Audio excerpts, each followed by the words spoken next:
친구들은 아무거나 막 주워 먹지? 알아요. 파란불 빨간불에 흥분하지? 알아요. 친구들 따라서 우르르 몰려다니지? 알아요.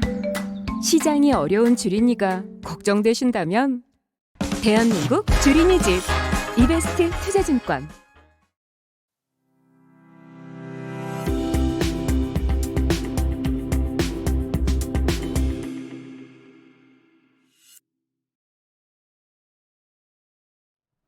안녕하십니까. 일요 리서치입니다. 이승훈 연구원 오래간만이에요. 예, 좀 오래간만인 것 같습니다. 최근에 우리 하우스에서 그래도 뭘 콜해도 다 안 되는데 통신주는 되더라고. 네, SK텔레콤 되게 좋게 말하셨잖아요. KT를 최후 선호주로 말씀드리고 그 다음에 SKT, LGU 플러스 이렇게. 오늘도 이제 통신주 얘기하고 싶어하는 것 같은데 이제 최근에 이제 오늘 발표한 SK 얘기도 좀 재밌는 것 같고. 네. 그래서 매주 나오죠 이 통지표가. 네. 이 자료인데, 이 자료가 이제 매일 나오는데 매주 나오는데 오늘은 이 통지표 갖고서 네. 이런 거예요. 저 요새 고민이 이제 제가 이제 요새 기업 분석팀 오늘 아침 회의 때도 얘기했지만 이제부터 뭔가 좀 더 적극적으로 찾아야 될 타임 같은데 그랬을 때 별로 눈에 띄는 것들이 확실치 않은데 들어보니까 통신은 배당 측면에서 매력적인 것 같고. 네. SK 같은 것들도 상당히 모멘텀이 좀 있는 것 같고 워낙 주주 정책을 강하게 쓰는 곳이니까 거기가. 네. 그 얘기 중심으로 한번 쭉 얘기 좀 해주죠. 그러면. 네, 그럼 통지표를 기반으로 통신부터 먼저 말씀을 좀 드리겠습니다. 그래서 페이지 5페이지부터 보시면 될 것 같고요. 아무래도 통신은 올해 워낙 주가가 좋다 보니까 다들 아시겠지만 지난주도 마찬가지로 이제 코스피를 크게 좀 상회하는 모습을 보였습니다. 이게 사실 시장 불확실성 때문에 방어주를 선호하는 성향이 좀 강해진 것도 있고요. 또 하나는 지금 이제 6월 말이다 보니까 반기 배당 좀 기준일을 앞두고 좀 더 이제 매력이 좀 부각이 되는 것 같습니다. 그래서 SK텔레콤이나 LGU 플러스가 같이 이제 6월에 반기 배당을 실시를 하고요. SK텔레콤 같은 경우는 작년부터 분기 배당으로 바뀌었기 때문에 이 부분 좀 참고를 하시면 될 것 같습니다. 그래서 SK텔레콤 같은 경우는 일단은 분기 균등 배당을 원칙으로 두고 있기 때문에 최소 작년 이상의 배당을 하겠다라고 했거든요. 그래서 지금 분기당 한 830원 정도 배당을 할 거고 그러면은 4개 분기를 하면 3,300원 정도 작년 수준이 되거든요. 여기다가 만약에 추가로 저희가 예상한 것보다 이익 레벨 자체가 지금 1분기부터 이미 잘 나오고 있기 때문에 이 부분에 대해서는 기말에 좀 몰아주는 경향이 있지 않을까라고 생각을 해서 SK텔레콤은 일단 분기 배당 830원에 연간으로는 한 3,600원 전 전망을 하고 있고요. 그러다 보니까 최근에 아무래도 수급 쪽 이슈 때문에 주가가 좀 빠지면서 배당 수익률이 7% 가까이 올라갔던 그런 경험이 있어서 아무래도 좀 수급이 좀 배당 매력이 올라오면서 좀 주가가 같이 올라가고 있지 않느냐 이렇게 생각을 하고 있고요.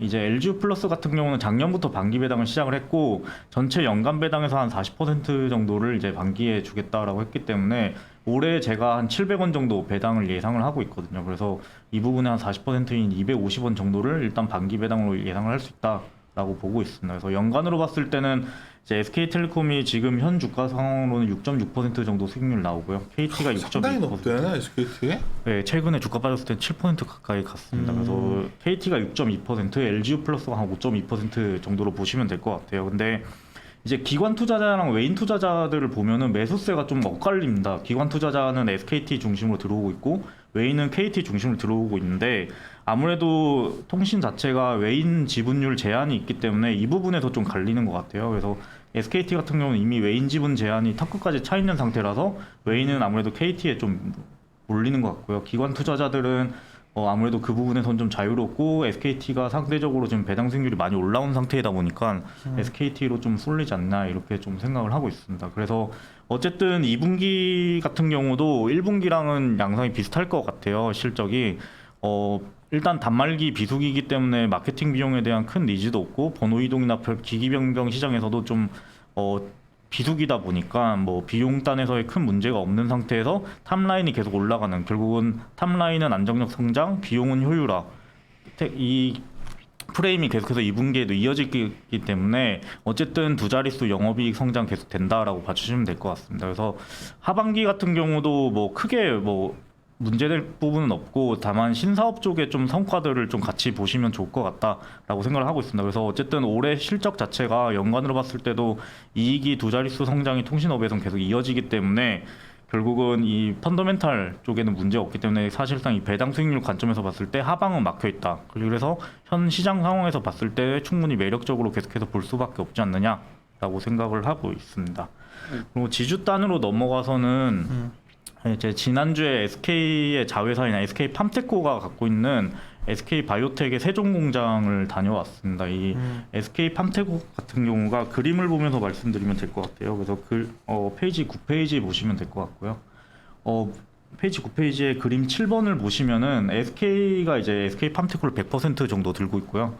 SK 팜테코 밑에 이제 CMO 사업들을 다 이렇게 배치를 해놓은 상태입니다. 그래서 SK 팜테코는 사실상 중간 지주처럼 봐주시면 될 것 같고요.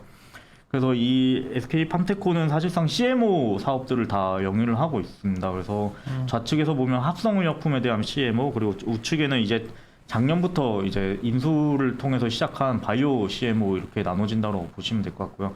그래서 현 수준에서는 지금 사실상 실적은 다 이제 왼쪽에 있는 합성 CMO에서 나온다라고 봐주시면 될 것 같습니다. 그래서 SK 바이오텍 같은 경우가 지금 작년 기준으로 매출이 한 1,500억 정도 나왔거든요. 근데 이게 M1, M2만으로 지금 1,500억 정도 나오는 상태고 M3, M4 라인에 지금 공장 증설이 작년부터 시작이 돼서 M3가 올해 10월부터 가동에 들어가고 M4가 내년 하반기부터 이제 가동에 들어갈 예정입니다. 그렇게 되면은 사실상 같은 수준의 캐파를 갖고 있기 때문에 장기적으로 봤을 때 실적 자체가 2배로 뛸 수 있다라고 봐주시면 될 것 같고요.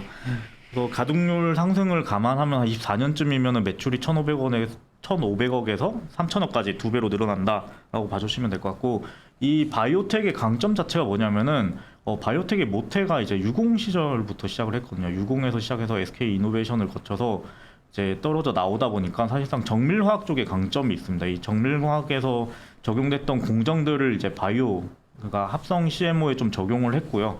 합성 CMO에 이걸 적용을 하다 보니까 연속 생산 공정이라는 걸 도입을 했습니다. 그러다 보니까 사실 대부분의 이제 의약품 CMO가 배치 공정을 사용하는데 이보다 이제 제조비라던가 인건비, 뭐 설치 면적, 전력 소비, 결국은 캐펙스나 오펙스를 모두 절약을 할 수 있기 때문에 매출 자체가 올라가게 되면은 비용이 크게 같이 늘어나지 않는 구조. 결국은 매출이 늘어나면 규모의 경제로 이익이 훨씬 더 좋아지는 이런 구조를 갖고 있기 때문에 장기적으로 성과가 계속해서 좀 우상향하는 이런 그림을 볼 수 있지 않을까라고 생각을 하고 있습니다. 그래서 M3 라인 같은 경우가 500억을 투자를 했는데 내후년에 바로 당장 매출이 700억이 찍힐 수 있는 그런 규모거든요. 그러다 보니까 투자비 회수도 빠른 데다가 고정비라고 해봤자 지금 인력비 정도인데 이제 SK 바이오텍의 인력이 한 400여 명 정도 됩니다. 근데 여기서 증설 하나 한다고 늘어나는 인력이 한 20명 정도니까 사실상은 비용은 크게 늘지 않지만 매출이 크게 뛰는 이러한 구조를 가져간다. 그래서 장기적인 성장 구조가 만들어지지 않았나라고 생각을 하고 있고요.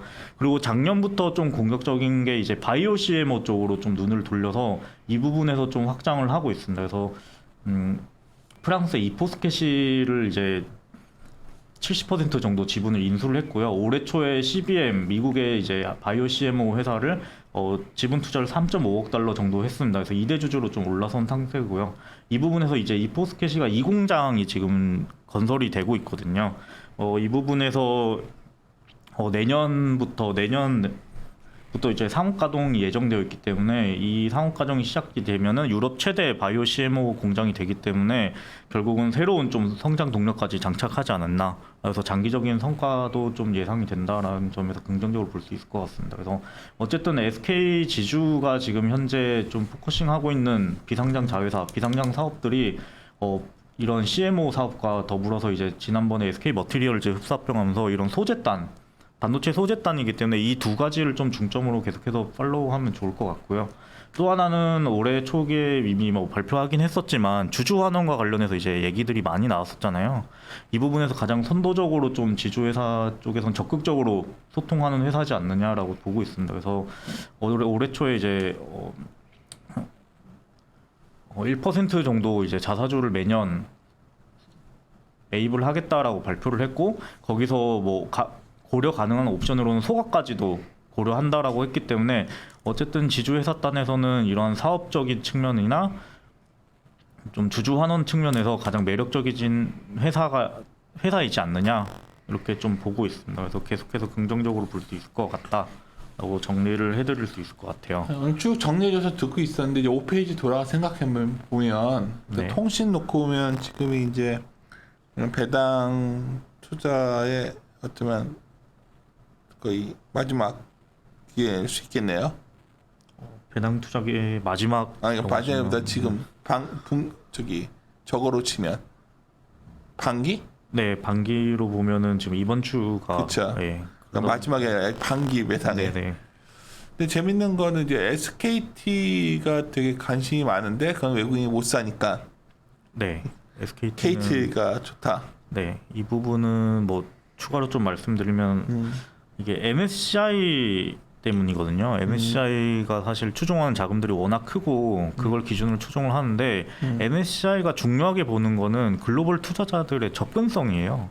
근데 통신업은 아무래도 기간 산업이기 때문에 이제 인프라도 그렇고 그래서 어쨌든 국가 기관 산업으로서 외인 재분이 49%로 제한이 되어 있거든요.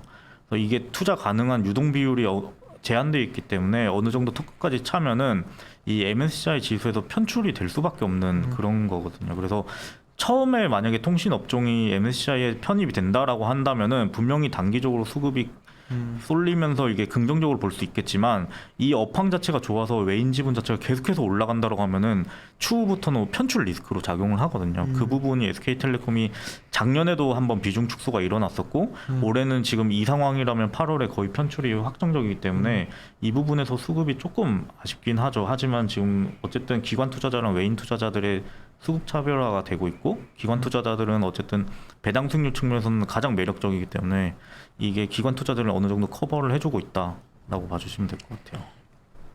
두 번째는 지주사인데 요새 이제 지주사 묻는 분들이 가끔 있어요. 오래간만에. 네. 그렇죠. 네, 지주도 워낙 싸져 있는 데다가 이제 근데 이제 SK는 제가 기억나는 게 저도 아까 이제 지적하셨지만 이제 일종의 투자형 지주회사 좀 네. 그런 느낌이 강해서 네, 네.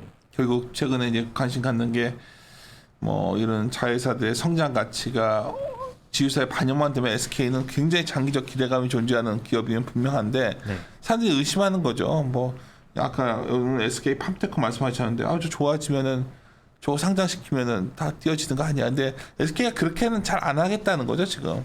네, SK 자체가 뭐 무조건적으로 자회사 상장을 최우선으로 하기보다는 어쨌든 지금 시장 상황을 지켜보면서 이제 진행을 할 거기 때문에 그 부분에 대해서는 무리하게 진행할 필요는 없고 그거를 서둘러서 진행하진 않는다라고 봐주시면 될 것 같아요. 사람들이 이제 그러다 보니까 굳이 뭐 SK를 왜 해 이런 분위기가 있는데 그러기 때문에 최근에 보면 주주 정책은 우리나라 기업 중에 가장 좀 앞서가는 거죠. 하여튼 네. 자사주 매입 소각을 이제 네. 정기적으로 결국은 하니까. 상장의 문제라고 보기보다는 이게 주주들한테 얼마나 돌아갈 수 있느냐가 더 중요할 것 같아요. 근데 그 돌아간다는 게 그래도 SK가 제일 적극적인 게 아까 말씀드렸던 자사주 매입을 꾸준히 하겠다 매년 그거 있고 옵션으로 소각까지도 고려하겠다가 또 하나고요. 또 하나는 이제 이런 팜테코들은 100% SK 자회사인 거잖아요. 그러면은 이게 상장하는 과정에서 만약에 일부 구주 매출을 일으킨다면은 그 부분을 분명히 SK는 항상 해왔던 것처럼 이제 투자 회수를 통한 이익은 투자자들한테 또 같이 이거를 향유를 하겠다라는 거기 때문에 단순히 그냥 자회사가 상장한다를 부정적으로만 볼 필요는 없을 것 같아요. 오케이, 알겠습니다. 들어보니까 이 상황에서 해볼 만한 것들이 이제 하나둘씩 발견되고 있는데 통신은 배당 측면에서 그다음에 지주사 중에 SK는 결국 가치 측면에서 네. 해볼 만하지 않나 생각이 듭니다.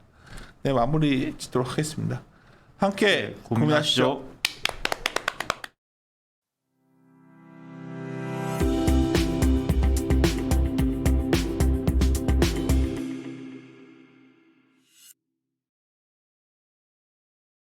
손이 진짜 많이 가니까요. 뭐 아무나 막 주워 먹지. 감정 조절도 안 되지. 뒤를 따라서 우리를 몰려가지. No, no, no, no, no. It's really hard. 해외 시장이 어려운 주린이가 걱정되신다면 대한민국 주린이 집 이베스트 투자증권